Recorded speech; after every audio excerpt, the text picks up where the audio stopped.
Hi friends, एक बार फिर से आपका स्वागत है आपके अपने YouTube channel unique academic institute में। और मैं आपका दोस्त राहुल चौधरी आज आपके लिए लेकर के आया हूं सीबीएसई क्लास 9th से एक पोइट्री जिसका नाम है द लेक आइल ऑफ इनिस्प्री, जिसको विलियम बटलर इट्स ने लिखा है।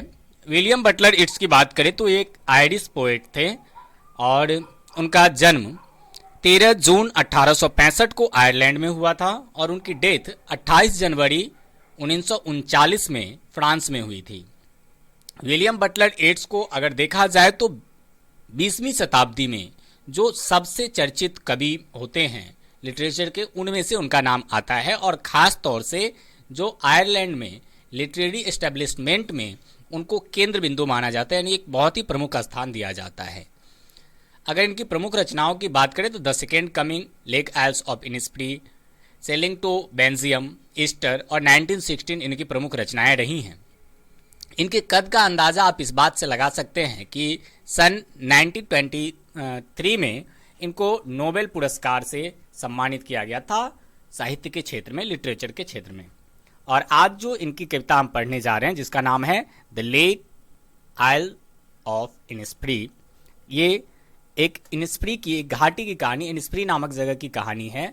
ये एक टापू है और ये टापू है कहाँ, तो एक आयरलैंड पे है, एक आइलैंड पे है जो लॉगिल नाम की टापू है, ठीक है। और वहीं लॉगिल नाम की एक झील है जहाँ कवि अक्सर जाया करते हैं और वहाँ अक्सर जाया करते हैं इसलिए कवि जो है उसकी सुंदरता से इतना ज़्यादा प्रभावित है कि उस पर इस कविता को ये लिख रहे हैं। देखिए क्या कहते हैं कवि। I will arise and go now and go to Innisfree and a small cabin build there of clay and wattles made 9 bean rows will I have there a hive for the honey bee and live alone in the bee loud clad। अब यहाँ पे हमारे लिए कवि क्या कहते हैं कि मैं उठूंगा और कहाँ जाऊंगा, और जाऊंगा इनिस्प्री, उसी घाटी के पास जो लॉगिल में है, और वहाँ पर किस चीज़ से एक घर बनाऊंगा, एक केबिन, अपने रहने के लिए घर बनाऊंगा। और वो घर बना किस चीज़ को होगा, क्ले का, क्ले यानी मिट्टी का और बांस के लकड़ियों का। वैटल्स का मतलब होता है बांस की लकड़ियां, तो बांस की लकड़ियों का वहां पे मैं एक घर बनाऊंगा। 9 bean rows will I have there, और वहां क्या होगा कि मैं खेती करूंगा। 9 बी रोज मतलब कि उगाऊंगा। 9 रॉ आप जानते होंगे, यानी लाइन में, पंक्तियों में सेम की कतार, यानी एक फसल की कतार बनाऊंगा। और वहां होगा क्या, मधुमक्खियों का एक छत्ता, और उस प्यारी मधुमक्खियों से भरी शोर में घाटी में मैं अकेला रहूंगा। और जहां मधुमक्खियों का छत्ता होगा तो मधुमक्खियां जो है वो भिनभिनाती हैं, तो एक मधुर संगीत उसका होगा। और उस मधुर संगीत के बीच, मधुमक्खियों के बीच मैं क्या करूंगा, रहूंगा और उसका आनंद उठाऊंगा। और मैं वहां रहूंगा बिल्कुल अकेला, शांति से, यानी शांत जगह में। अब कहते हैं कि and I shall have some peace there, for peace comes dropping slow, dropping from the wells of the morning to where the crickets sing, their midnights all a glimmer and noon a purple glow and evening full of the linnet swing। अब कवि कहते हैं और मुझे वहाँ कुछ शांति मिलेगी, क्योंकि शांति सुबह के समय क्या होगा कि अब सुबह में जो वहाँ सूर्योदय होगा तो वो चूंकि घाटी है तो सूर्य जो निकलेगा तो ऐसा लगेगा जैसे वो पर्दे के बीच में है। वेल्स का मतलब होता है नकाब, तो उसी वेल्स के पीछे ऐसा लगेगा कि उसके ऊपर एक कपड़ा, सूर्य के चेहरे पर एक कपड़ा डाला हुआ है, और वहाँ से आती हुई वह दिखाई हमको देगी जहाँ झिंगुर गाता है, यानी झिंगुर का संगीत जो है वहाँ पर दिखाई हमको देगा। और क्या होगा, वहाँ पर आधी रात को चमकती हुई चांदनी हमको दिखाई देगी, क्योंकि झील है तो उस झील के पानी में क्या होगा, चंद्रमा की चमक हमको स्पष्ट रूप से दिखाई देगी। और दोपहर एक अलग ही प्रकार का ग्लिमर होगा, वहाँ दोपहर को अलग ही प्रकार की चमक होगी, पर्पल रंग का ग्लो करता हुआ चमक होगा दोपहर में।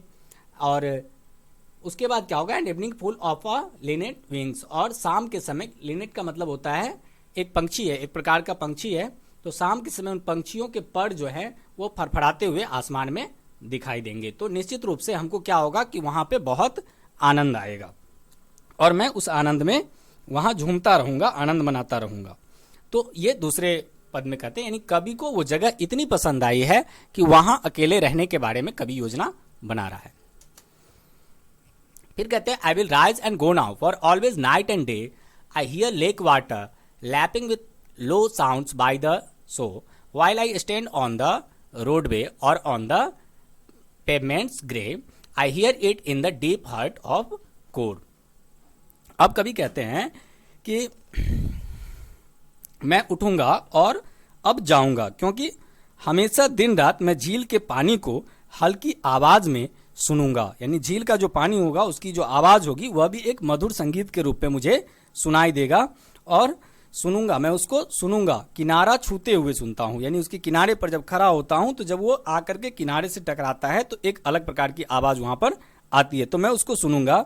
अब क्या होगा, जब मैं सड़क पे खड़ा रहूंगा यानी रोडवे पर रहूंगा और ऑन द पेवमेंट्स में यानी ग्रे कलर के फुटपाथ पे खड़ा रहूंगा, तो वहां भी मैं हृदय की गहराइयों से उस जल की ध्वनि को सुनता रहूंगा। तो कुल मिलाकर के कवि ने यह तय कर रखा है कि हमको जाना है कहाँ, इनस्प्री की घाटी में। मैं वहीं जाऊंगा और वहीं जाकर के बसूंगा, क्योंकि वहां हर चीज जो है वो बहुत ही खूबसूरत है।